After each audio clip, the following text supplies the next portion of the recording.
Welcome back to the show. Woman Wednesday. You're listening to the Doug Stewart Show. So shouts out to the Oklahoma Sigma, man, who called the show with some breaking news. I appreciate that, man. I mean, y'all, this is a family business here, and y'all are the damn family. So about half the time, man, I'm doing the show and I'm producing the show on my own. Waterhead's got responsibilities, so a lot of times he's not here to tell me when something like that happens. And so I appreciate it, man. If you hear something happening, big, call the damn show. Let me know. As we just found out through my man Oklahoma Sigma that the Houston Rockets have reached an agreement on a trade which is a good thing. Which is a good thing, This is the traditional way that you build teams, through trades, real trades, not BS fake trades like the LeBron thing going to Miami. But the Rockets reached an agreement on a trade for LA Clippers all-star point guard Chris Paul. The Rockets will send Sam Dekker, Patrick Beverley, and Lou Williams in a top 3 protected 2018 first-round pick to the Clippers in exchange for Paul. He planned on declining the player option on his contract and wanted to play with the Rockets all-star James Harden. I don't think that he was going to decline his option. I think, and Chris Paul, you got to remember, Chris Paul was at one point, he may still be the head of the players union. So Chris Paul is not going to be a guy that's going to turn away money. So I think that he was actually going to take the deal for Houston, and maybe they would have done a sign and trade or whatever. But Chris Paul was going to get his max deal, the $200+ million. I don't believe that. As a leader of the players union, there's no way that he could talk about players and, the whole aspect of staying together and leave $50 million on the table. But they work out a deal, and I'm sure what will happen now is Houston's going to sign him to a longer-term deal, and he's going to, in effect, because he's now their property, he's going to get that $200+ million.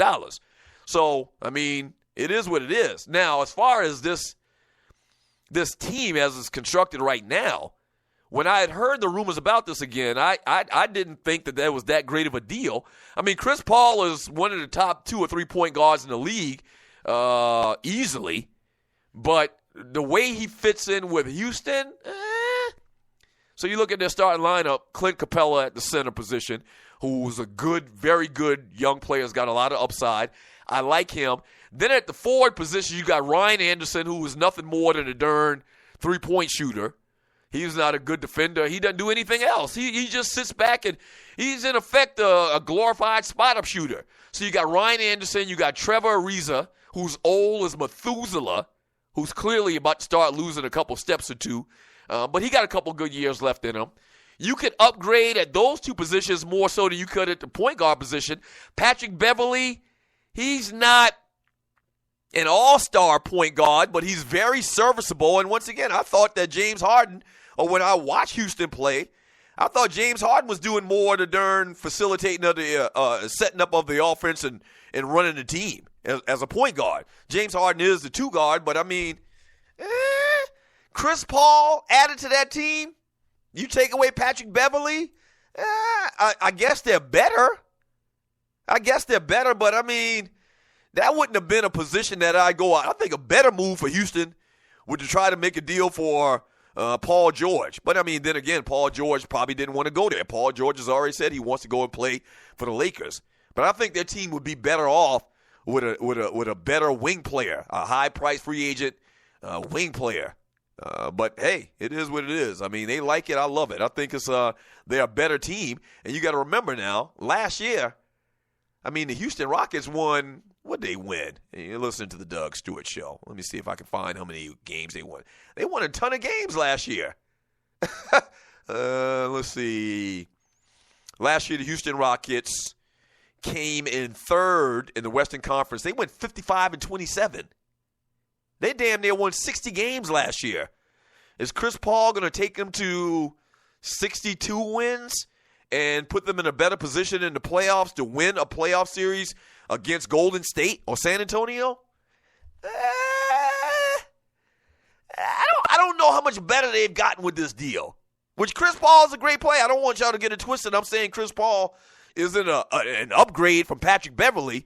I don't tell. Time will tell. But that's a pretty big deal. That's a pretty big deal. And Chris Paul, once again, at the end of the day, he's going to win because now that he's a part of that team, they're going to be able to give him that super max deal. Let me see what your thoughts are on this, man, in the chat on Spreaker.com. From Barbershop Sports Talk Podcast, why disrupt what you won 50-something games? Get it out, Dougie. I'm sorry. Barbershop Sports Talk Podcast says, why disrupt what won you 50-something games? I agree. Now, maybe they felt like that what they had just wasn't enough to get past Golden State, which it wasn't, or San Antonio, which it probably isn't. I agree with you. That's basically what I said the last couple of minutes. Like, they won 50-plus games. They won 56 games. Why would you want to mess with that? And Beverly got a lot of years left. And Ryan Anderson, even though, I said he's a glorified spot-up shooter, he's a glorified Steve Kerr. John Paxson, I mean, it was effective. They won 55 games, I'm sorry. They won 55 games. I mean, I don't get it. I don't get it. From Rough Buff, CP3 is on a team, is on the downside of his career, not worth no damn $200 million. He's going to get it, though. Like, they had already said they were going to give him that money in L.A. for the Clippers. Like, that was already out there that he was going to get it.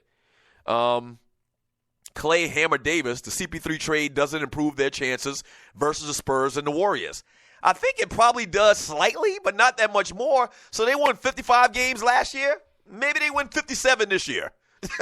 Right. I don't think the way this team is constituted, and maybe they're going to make a couple more deals. Maybe they got a couple more deals that they got in mind that they're going to be able to swing now, or they think they'll be able to do. But I agree with y'all. I mean, y'all agree with me. Like, I don't think this is a thing, a game changer where they're going to be able to beat Golden State. Probably still won't be able to beat San Antonio as well. I don't know. Thanks for calling the show. What's your name? Where you calling from? What you want to talk about? Mike Check, Doug. This is your humble host, Marcus Harper. Marcus Harper, Sports Talk with Soul. What's up, baby? How you doing today? Trying to make $1 out of 15 cents. Yay. So you the big basketball guy on the network, man. What are your thoughts about this deal? Like you said, it doesn't make Houston, in the eyes of beating a Golden State, it doesn't make them that much better. But Coach D'Antoni is an offensive genius. Yes, James Harden did move, to the point this year. Let's be honest, he did play the point. But Coach D'Antoni can move him right back off the ball. They both can share the ball. They can play with or without the ball. Offense isn't their problem. They were number one in the NBA in offense last year, I believe, or top 5. Right. The problem is defense, so that's going to be the thing with them.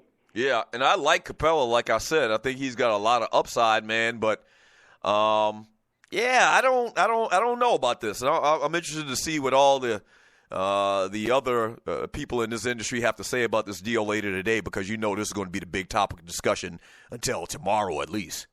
Absolutely. And just to remind everyone, we will be doing a show Thursday, 7 p.m. before Kesey's show starts at 9 p.m. right here on WSMEradio.com.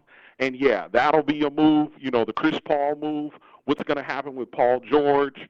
They're saying that, if Melo can figure out a way to finesse his way out of New York, he possibly would be interested in going to Houston. So we'll talk about it all. Yeah, maybe that's another a piece that hadn't fallen yet. Before I let you go, though, man, where do you think that Paul George is going to end up? I think it's a done deal, just like this deal happened. I think Paul George, because he's already said that he wants to go to L.A., I think he's going to end up in L.A., man, in the next couple of days probably. I think the Lakers, if they, without giving up too much, they need to go ahead and make the move. I think what ultimately happens with Paul George, wherever he ends up, I just hope he exercises his right to be a free agent. So regardless of where he goes, he says, hey, I'm going to be a free agent in the summer. I'm going to make my decision then, summer 2018, and then he picks the Lakers and we get him for free. Okay. Hey, that's my man Marcus Harper, Sports Talk with Soul, right here on WSME.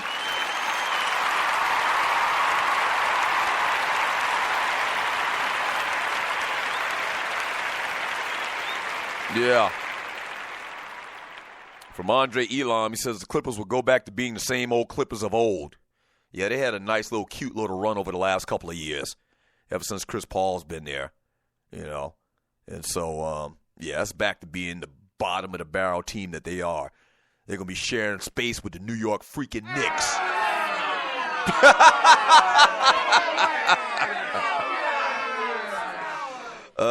Barbershop Sports Talk Podcast. Knicks not paying Melo $50 million to go somewhere else. I agree with that. What they're going to have to do is get Melo to waive that no-trade clause. You know, and it doesn't sound like to me that he's willing to do that. The man wants to stay in New York. I mean, he's a New York type of guy, I guess. I don't know. You know, and the Knicks did it. They gave that man that money. They ain't got nobody to be mad at but themselves. Nobody to be mad at but themselves. You knew when Carmelo got that deal from the Knicks, you knew that the number of good years that he had left in his body compared to the number of years in that deal wasn't matching up. Kind of like what they do in baseball. They do it all the time in baseball. They gave Alex Rodriguez that big-ass, $250 million deal for whatever many years it was. And you can look at that deal when they did it, and you knew that he was going to be stealing money from a pimp at the end of it. You knew it. You knew it. They do that all the time in baseball. Hell, they doing that with freaking, what's his name? I'm drawing a blank right now.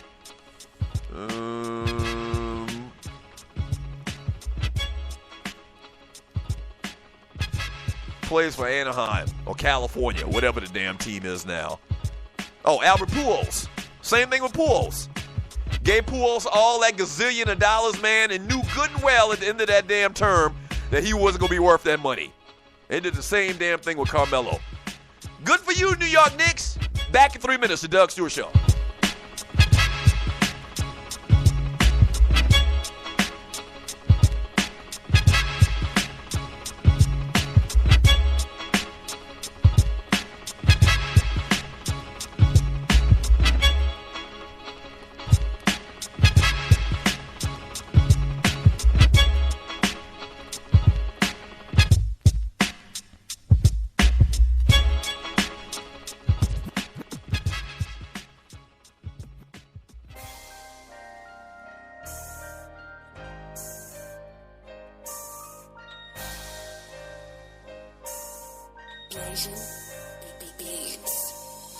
What can I rock on this shit? What can I rock? What can I rock on this shit? What can I rock? What can I rock? What can I rock? This is Jamie's beat. Yeah. What can I rock on this shit? What can I rock? What can I rock? What can I rock on this shit? What can I rock? What can I rock? What can I rock on this shit? What can I rock? What can I rock? Getting money like. What can I rock? What can I rock on this shit? What can I rock? What can I rock? What can I rock on this shit? What can I rock? What can I rock? What can I rock? What can I rock? Yeah. Okay. You know I'm always rocking flywheel shit. You know I'm always rocking flywheel shit. This is Jamie's beat. Check. You know I'm always rocking flywheel shit. I wanna know what it's gonna take for me to blow in this bitch. Should I rock this or should I rock that? Or should I rock this or should I rock that? Okay, it's cool, I think I'll stay in my lane. When I do the whole shoes, it's off the strength of my name. Never met a nigga cooler, I'm just older than you schoolboys. Don't you think of testing us, we always keep a few toys. Fucking with the new crew, get your whole crew done. Some goons down with me that'll murder just for fun. But jam tight pants ass niggas need to stop showing your draws. It's hard to tote a pistol if your pants gon' fall.